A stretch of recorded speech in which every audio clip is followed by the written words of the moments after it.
300 unit free बिजली, अब ये कांग्रेस पार्टी के मैनिफेस्टो का एक साधारण सा हिस्सा बनता चला जाएगा, कंसिडरिंग कि आपको आम आदमी पार्टी से भी कई राज्यों में चुनौती है। देखिए, मुझे लगता है कि फ्री बी की डेफिनेशन सुप्रीम कोर्ट ढूंढ रहा है। अभी मोदी साहब को तो पता चल ही नहीं।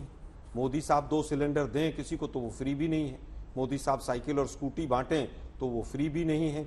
इसके ऊपर पूरी तरह से एक बहस की आवश्यकता है। जहां तक बात किसी भी पार्टी की है, सभी ने इस तरह की चीजें दी हैं। साउथ इंडिया से शुरू हुआ और जिस तरह से आज 2 सिलेंडर और 5 किलो राशन, और मोदी साहब तो नमक तक पे पहुंच गए कि मेरा नमक खाया है आप लोगों ने। मुझे लगता है वेलफेयर स्टेट में कल्याणकारी योजनाएं आनी चाहिए, और कल्याणकारी योजनाएं उस तबके के लिए आनी चाहिए, चाहे बच्चियां हो और चाहे गरीब तबका हो। इसमें कहीं कोई आपत्ति नहीं है, अर्थव्यवस्था को भी ध्यान में रखते हुए। और हमने जो वायदे किए हैं वो राजस्थान और छत्तीसगढ़ में पूरे किए हैं, और उसके बाद अब हम हिमाचल में भी उनको पूरा करें। ठीक है, अब प्रेम जी आप करें तो लाभार्थी, आप करें तो कल्याणकारी, दूसरे करें तो रेवड़ी, दूसरे करें तो रिश्वत, कैसे चलेगा? देखिए, आवश्यकता अनुसार कल्याणकारी राज्य में सपोर्ट दिया जाना चाहिए, लेकिन रेवड़ियां नहीं बांटी जानी चाहिए। हमारा स्टैंड है और उस पर कायम रहते हैं। अब इन्होंने जो वादे किए हैं राजस्थान में, संविदा कर्मियों को आज तक 4.5 साल बीत गए, उनको कंफर्मेशन नहीं किया। बेचारे वो अहमदाबाद में भी आए थे, प्रदर्शन कर रहे थे कांग्रेस मुख्यालय के बाहर प्रदेश के। अब इनकी स्थिति कर्ज माफ कर रहे थे राजस्थान में, किसानों के आज तक कर्ज माफ नहीं हुए।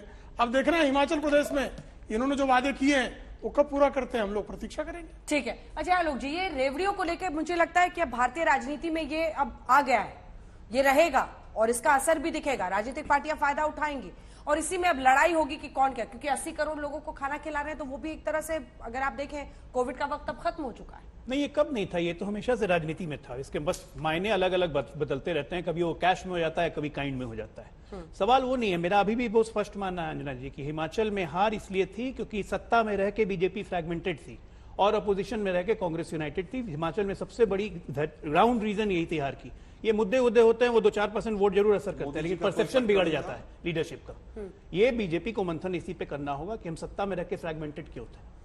आपको लग रहा है कि सिर्फ वही वजह है? सबसे बड़ी वजह मोदी जी के कारण बीजेपी ने ही बीजेपी को हराया। मैं वही डेटा निकाल रही थी, उसमें मुझे मिला नहीं। 125 यूनिट फ्री बिजली आपने भी कह दिया था हिमाचल में। हम आवश्यकता उनको सर देंगे तो कह ही रहे ना, नीड बेस्ड। आप कहें तो जरूरत नीड है, बेस्ड अगर जरूरत होगी हम करेंगे। हम कहाँ कहेंगे नहीं करना है? आप कहेंगे हम शौचालय दे रहे हैं, हम एलपीजी गैस कनेक्शन दे रहे हैं, हम कोविड के समय आवश्यकता पड़ने पे 80 करोड़ लोगों को क्या अरविंद केजरीवाल का साइड इफेक्ट नहीं है?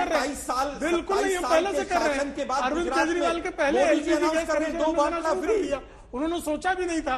तो हम तो लगातार, हमको ही 1 रुपए जाएगा तो 85 पैसे कांग्रेसी खा जाएंगे, 15 पैसे आखिरी व्यक्ति को पहुंचाएगा। ये राजीव गांधी कह रहे थे, मैं नहीं कह रहा था। सिस्टम में कौन बैठा था?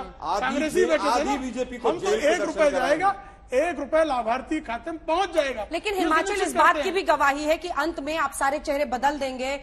गुजरात में काम कर गया आपका, सरकार आपने पलट दी, लेकिन यहां पर वो काम नहीं किया। मतलब सिर्फ एंटी इनकम्बेंसी होगा, सब पर लास्ट में चेहरे बदल देंगे एमएलए के, पीएम को सामने कर देंगे और आप जीत जाएंगे। ये फॉर्मूला अब नहीं चलेगा, ये हिमाचल ने आपको सिखाया।